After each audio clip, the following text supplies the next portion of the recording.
Hi, everybody. Welcome back to Prep Sports America. I'm Rich Estrella, and joining us now is Steve Calhoun and Adam Diaz. And we're going to finish up talking about the CIF playoffs. We touched on a couple of divisions last night, but now we're going to talk about the rest. And but right now, Steve, how was your little trip out to where were we at? Mississippi? I was in Mississippi. I had a chance to see my quarterback, Trinidad Chambliss. He led those the Ole Miss Rebels to another 10th victory. They're 10-1 right now over the Florida Gators. So it was great to see him play in person. But it's always even better to be back with you and you guys and talking high school football. Yeah, it's that time of year. All right, let's talk, Steve. Adam will be right back, man. Okay. Steve, I want to get your opinion. I know you were gone over the weekend, and you're busy with the college stuff and some of your clients. Yeah. But let's talk about that Division I shakeup, man. First of all, I got to get your assessment on the Bosco Orange Lutheran game. What a shocker that was.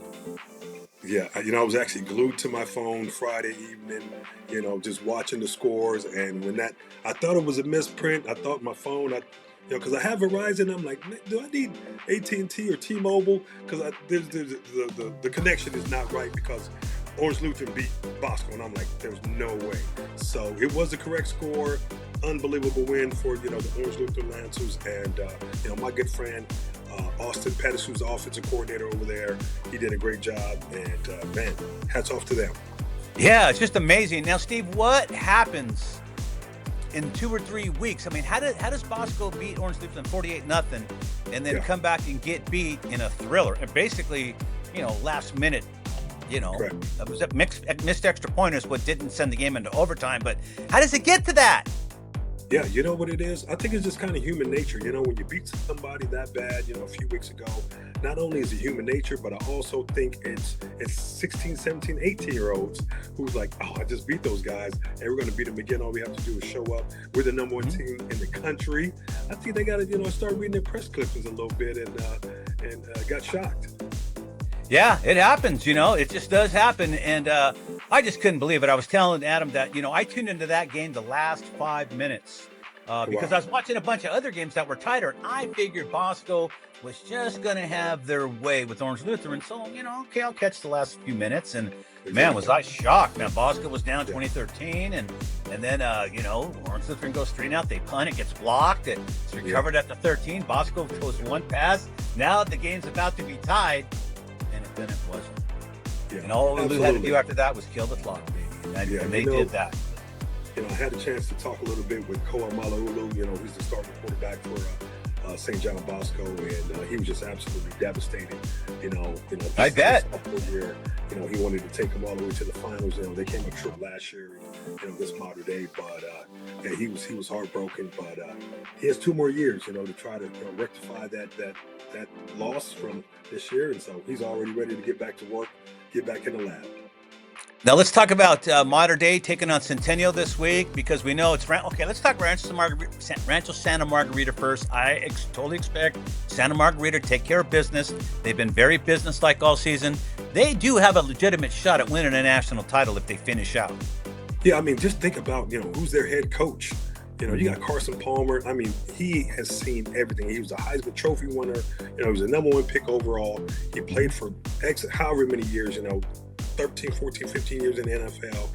He's been coached by so many great coaches in the NFL, and he's just been passing all that knowledge down. He got Lenny Vandermaid, who was his offensive coordinator. He's a former modern-day USC guy. Those 2 guys right there are just doing an absolute great job, along with the rest of their staff. They're going to have their boys ready. Well, we were calling this a Cinderella story if they finish out and win state, and possibly win a national title. You can't. It seems like an oxymoron to say, Cinderella and Rancho Santa Margarita football, because they're one of the top teams in the nation. But truthfully, it will be a Cinderella story in a way, because I don't think anybody expected Palmer to take his team to this far this quickly. Exactly. Semi-finals, man. Yeah, being a first-year head coach, never coached high school football before, to be able to change that culture that was, kind of a little bit in disarray with all the other stuff that was going on in the background. Yeah. A lot of background noise, and for him to take it over that first year, that just shows, his experience, and the kids, not only his experience, but the kids bought in to his vision. And They certainly did. And what they wanted to do this year. So there's no more Cinderella no more when you're in the semifinals. No. You deserve to be there. So I totally expect Santa Margarita to beat Orange Lutheran because they didn't have an easy time beating them the first time, which tells me that, and I actually seen what happened to Bosco. Santa Margarita, nobody's going to be. Rich, you're going to learn. You're going to learn making these predictions. Yeah, we all do. We all do, man. You know, hey, Modern Day Centennial. That's the other game that, you know, it's a revenge game, as Adam pointed out last night. It's a revenge game. It's going to be an interesting ball game. I'll tell you right now. You know, Modern Day made 3 big mistakes in the first half of that game and put themselves in a big hole early.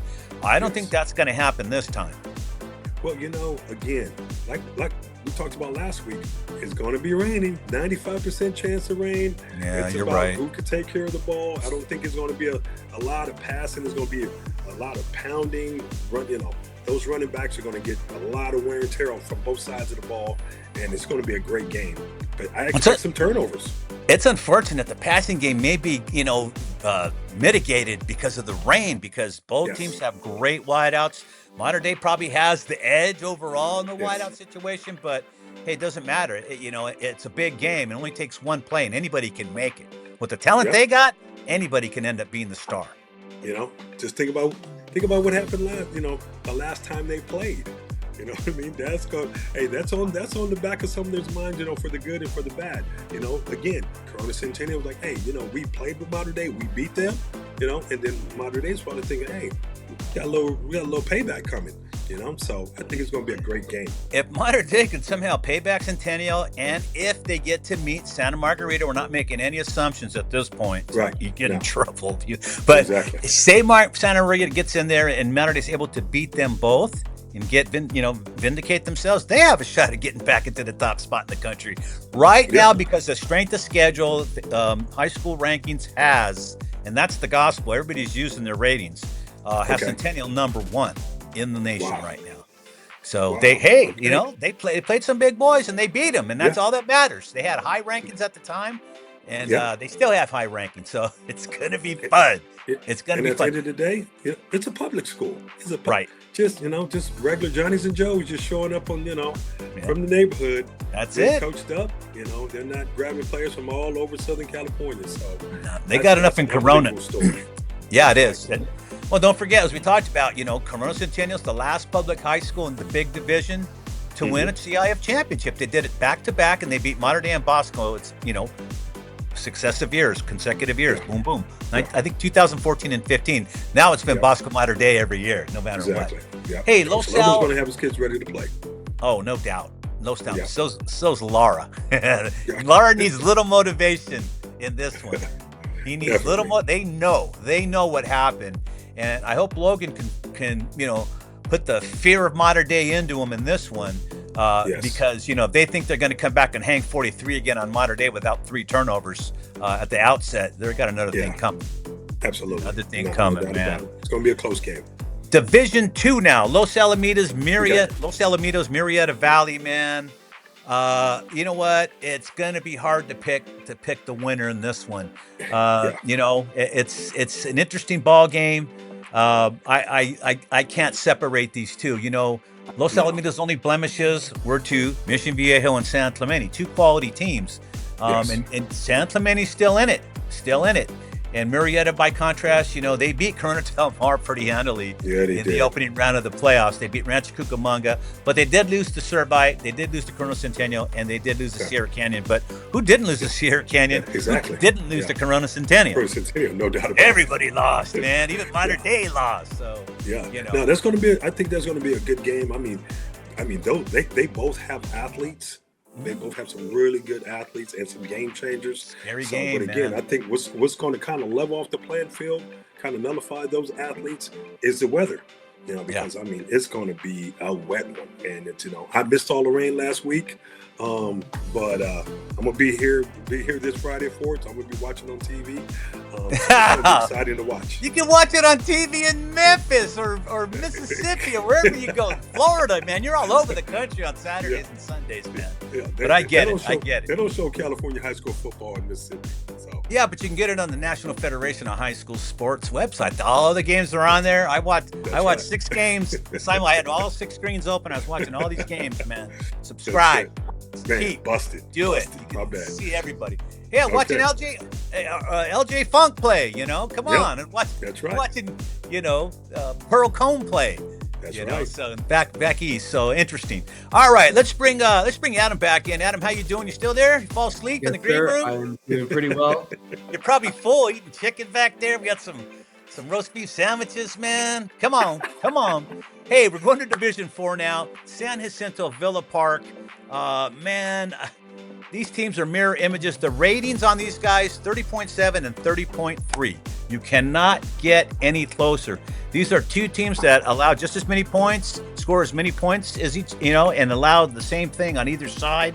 So you really can't separate Villa Park, San Jacinto. One common denominator, they both lost to Yorba Linda. Both lost to Yorba Linda.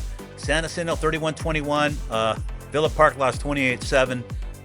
Not bad, but that's who they had in their schedule. This is a 50-50 ball. This is a coin flip game too. How do you guys see it? I see it as this could be either, obviously a coin toss, but I do like how head coach Dusan Ančić has prepped this Villa Park team to go into the playoffs. Obviously, they weren't the Bravo League champions because they had to face San Juan Hills. They had to face a Corona Del Mar team. 2 really tough programs that obviously are going to dominate that league. And Villa Park is just that little red engine, the Spartan engine that's just climbing its way through, and it's just going to get them ready. I think they have a more offensive plan to go into a very challenging San Jacinto team. Okay, I got a name I'm going to throw out there. Throw it out, baby. Okay, Vinny Legata. Okay, Vinny right. was the starting quarterback for the first 5 games at Villa Park. They had someone transferred in that had to sit out for those first 5 games, and he's actually taken over the starting job for him. So Vinny, is an unbelievable athlete. So he's played tight end, receiver, running back, and he's just been, a utility guy. And that's just, that's what Villa Park produces. Just, hey, it's all about team.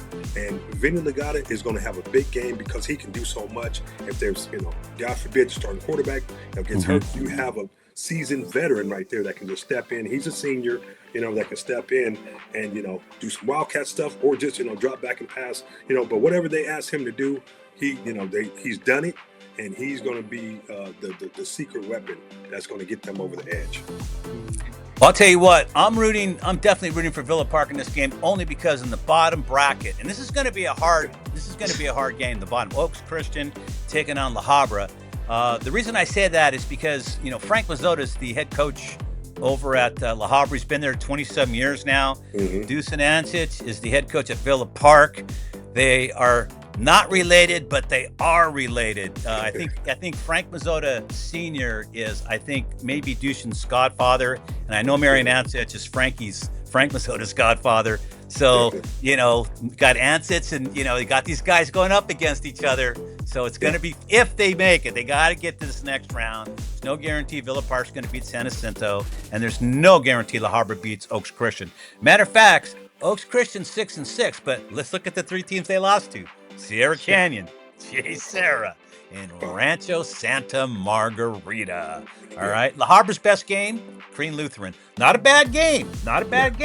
But they're not Rancho Santa Margarita, and I don't think they're Sierra Canyon either. They might be as good as J. Sarah, but not as good as those other 2 schools. Not right now. Close. Yes. Very close. Yeah. Hey, La Habra has a really devastating playmaker at quarterback, DJ Mitchell. He's a junior. He was a sophomore last year, made all conference and then all league and everything. He's a dual threat, and he's going to definitely keep them in the game against Oaks Christian. I got to agree with that too, Steve. I really like what that young quarterback from La Habra is doing, and La Habra is very big on the passing game, and I kind of want to see how Oaks Christian wants to attack that certain style of an offense that Coach Mazzota is going to be running. Yeah. I'm looking forward to it, man. It'll probably end up being Oaks Christian and San Jacinto now, but it would be something if Ančić and Mazzota met up, because the families have been very close forever. Yes. That goes back to a long to the 70s and 60s, actually, with Mazzota and Coach A. And I'm talking Marian Ančić. Right. All right, let's move on from this. Go to Division 8, and Division 8 Palm Desert, Beckman at the top of it. I'm going to let you take this one here, Adam, because this is your backyard. All right, so I was just over at the practice last night for the Beckman Patriots. They are looking pretty good.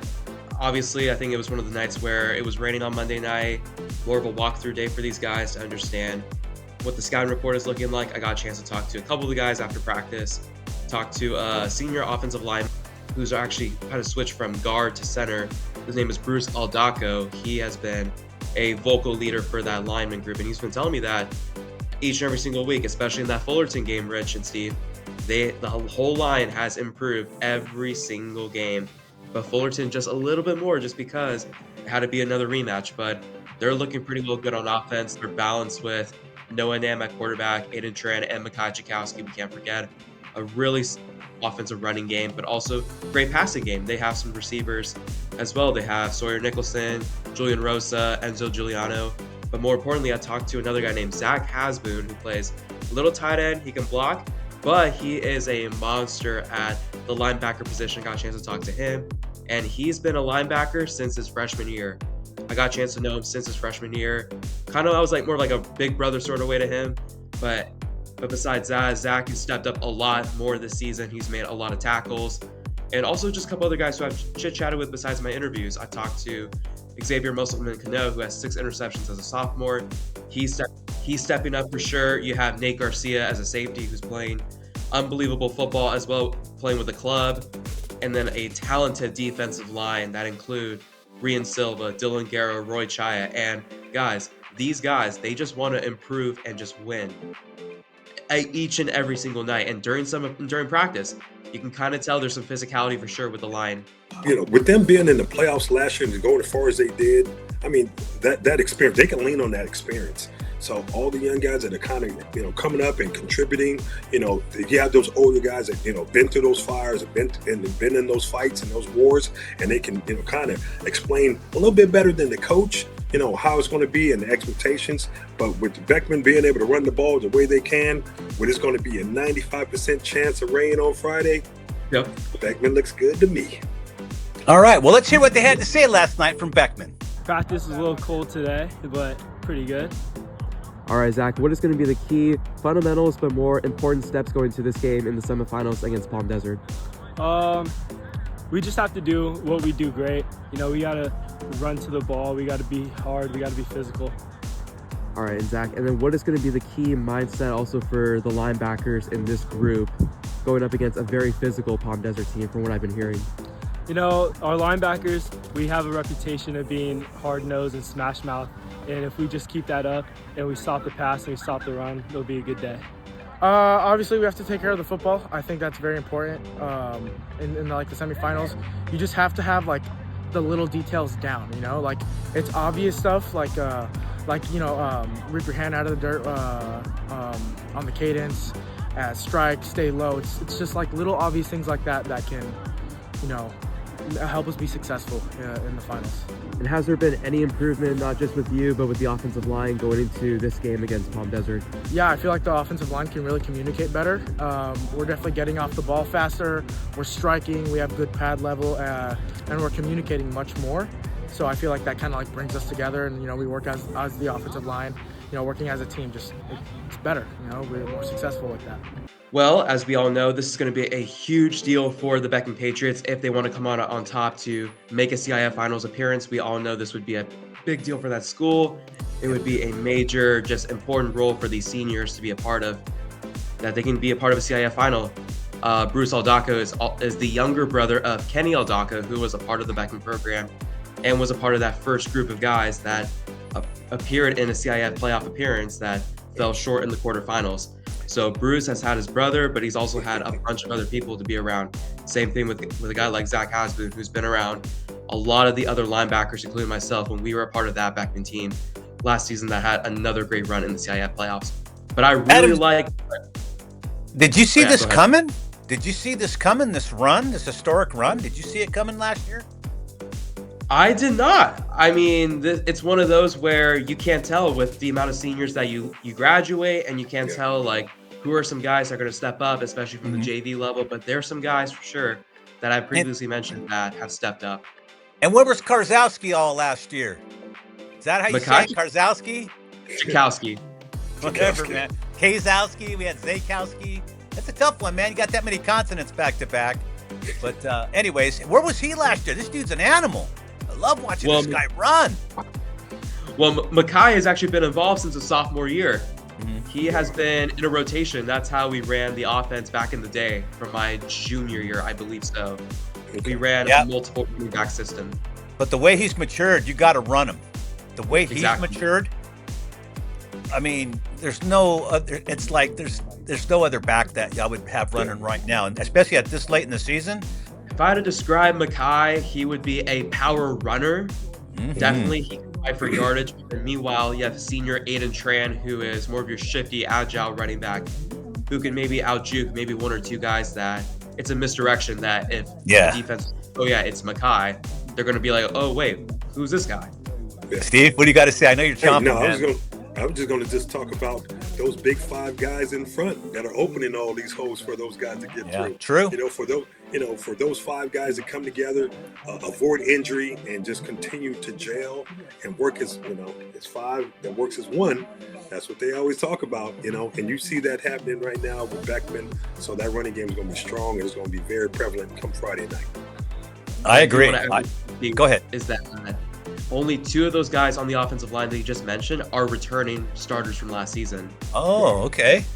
Didn't know. Bruce and Roy Chaya are the only ones returning from last year's team. There you go. That's awesome. Whoever your line coach is doing one heck of a job. Really is. This is a very surprising development with Beckman going to a semifinal, and who knows, man? We could be talking about next week they in the finals. We'll have a whole new conversation. Yep. All right, guys, let's move on. Getting out of time here. Real quick, Division 11. We're going to see Baldwin Park play Western Christian. Baldwin Park, very steady. They're not strangers to the playoffs. They get in every year. They're a very steady, reliable team. This will definitely be the best team that Western Christian has faced all season. Oh, yeah. By contrast, Western Christian is still undefeated. They're 12-0 on the season. They don't know what it's like to taste defeat yet. And more than likely they won't. I don't know. They score a lot of points, but they do play different levels of competition.